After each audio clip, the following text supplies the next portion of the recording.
to the very first episode of Pima Voices, a Pima Foundation podcast where we connect, thrive, and explore with the Tucson community. My name is Savannah Franco, and I will be your host. Today, on our very first episode, we have a very special guest, which is Marcy Euler, who is the president and CEO of Pima Foundation. And today, we will be discussing how the foundation is keeping Tucson thriving. Hi, Marcy. How are you today? I'm well, Savannah. Thank you for having me. Well, thank you for joining us. I truly appreciate your time. I know you're a busy woman, so I am so happy that you're here with us today. I'm excited to be here. This has been one of the projects that you have been trying to launch off the ground for a while, and so thank you for doing this and making this a reality. Oh, thank you, Marcy. And so I know a lot about you, and I look up to you as a leader, and I want to discuss what your leadership role is at the foundation and what you see growth-wise for the foundation and what you see for the college as well. Okay, well, so the foundation is the philanthropic partner to the college. We are responsible for fundraising in order to support students, faculty, projects, programs that are important to the institution and to the greater community. And so we have a team of whom you are one. We have 7 of us all together. We have 1 vacancy that we are looking to fill very soon, hopefully. And our role is really to, as I said, raise money, but also to help amplify the position of the college in the community so that when the college is doing great things and people are donating money to support different activities, we get to be the cheerleaders for that and make sure that others know about the wonderful things that are happening at Pima in the classroom, on the field, at the foundation. And then the other thing that we do extraordinarily well and that I'm very proud of is the way that we support the donors that choose to contribute to us. We actually have nothing to sell to the public. All we can do is build trust among the people that we work with at the college, our colleagues here, with students who are trying to earn scholarships, and with donors or potential donors who have an interest and a desire to make a difference in the lives of the students or the programs that they want to support. So that's what we do. How we do it is we really have a team-based approach, and everybody has a different role, and we actually do, in my opinion, extraordinary work with the team that we have. I agree. I've never been more happier in my position, and I know our team has been growing and evolving, and I think that's super important to the work that we do, and we can only do what we can with our team, but I think we do a lot as our team. And so not everyone in the Tucson community may know the Pima Foundation and what we do, and so you've already explained greatly like what we do and how we support the college. What are ways, though, that the community can get involved with the foundation and help us with our mission of supporting Pima Community College? So one, of course, is giving money. We have lots of different funds that are already existing, or donors may have an interest in starting something specific, maybe in honor of someone or in memory of someone or toward a particular program that they have a heart for. So there's that piece.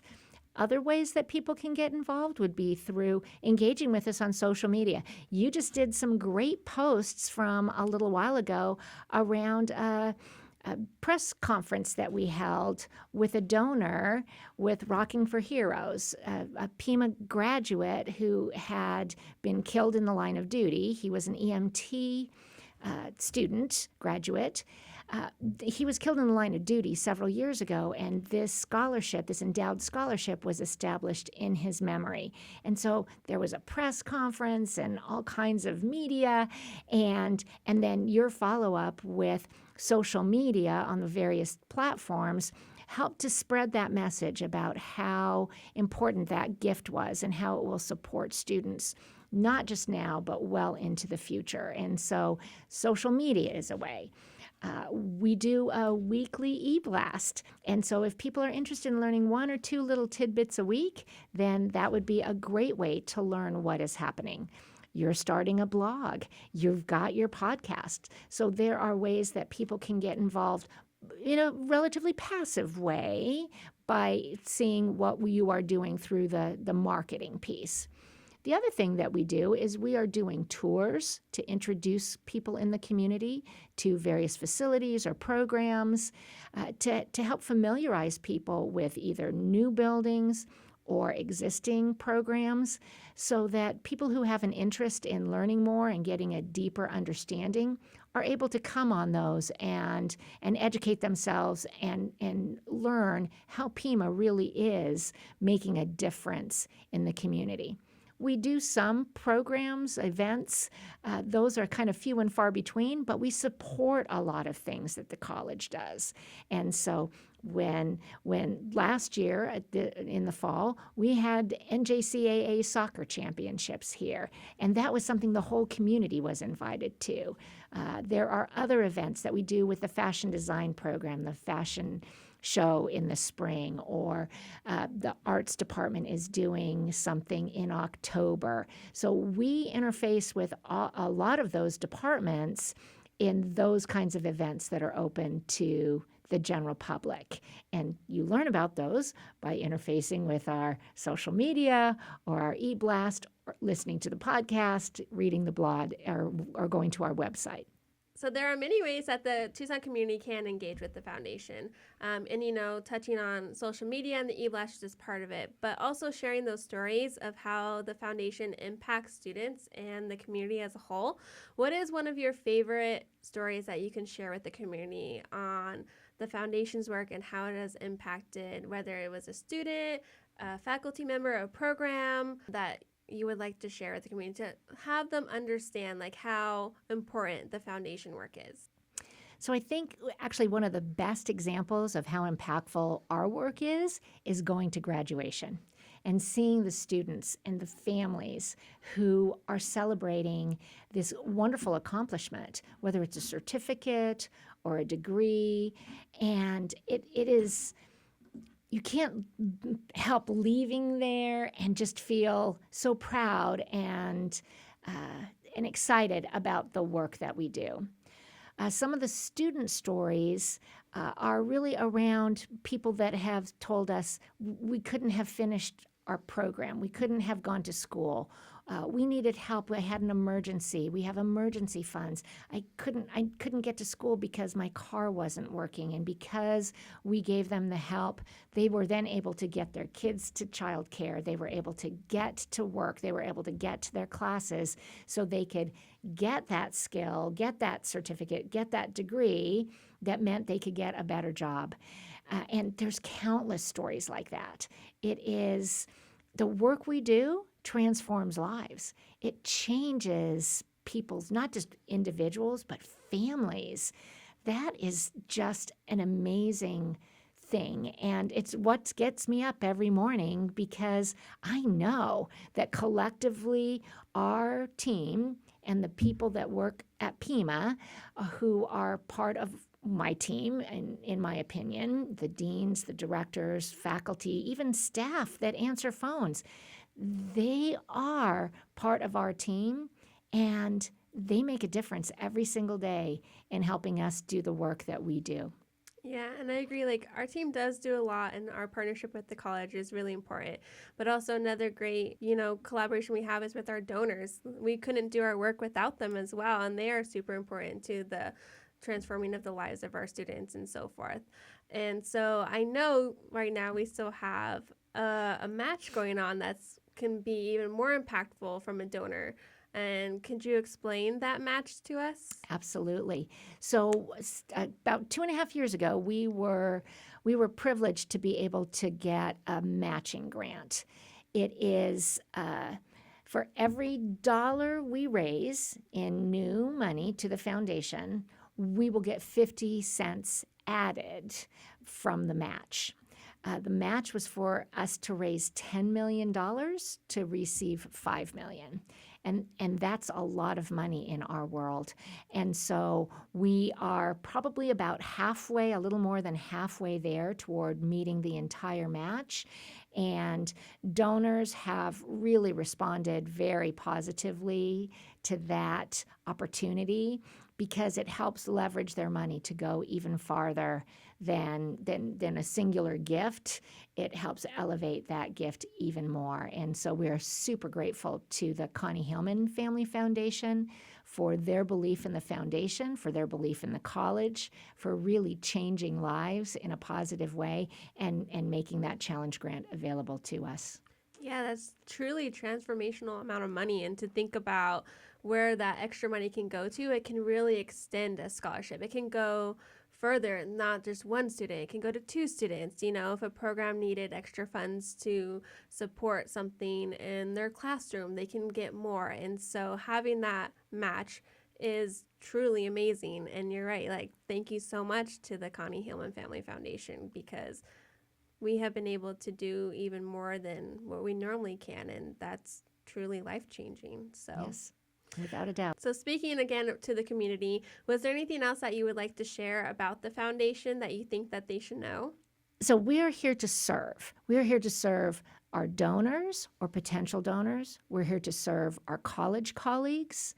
And so when people have questions, they want to be educated about programs, they want to understand how to establish a scholarship. They might want to leave a planned gift in a will or a trust or a bequest. That's the work that we do, and we can help walk them through things. We are very, very patient in terms of helping people understand what it is that they can do. Sometimes we have to tell people that we can't do exactly what they want, but we can help them get to yes in a way that meets their desire for as a donor and also meets our compliance either through the foundation or through the college. If it's a scholarship, there's a lot of criteria that we have to be able to meet. And so we are here to serve whomever is interested in becoming part of the foundation's concentric circles. And it's an honor to do that. And then that honor is how we then support the students and the programs. And it just keeps lifting up the community more and more. We're part of the economic engine for this region. We really make a big difference when our labor force is strong, when our transfer students are able to move to a four-year institution, either in or out of state.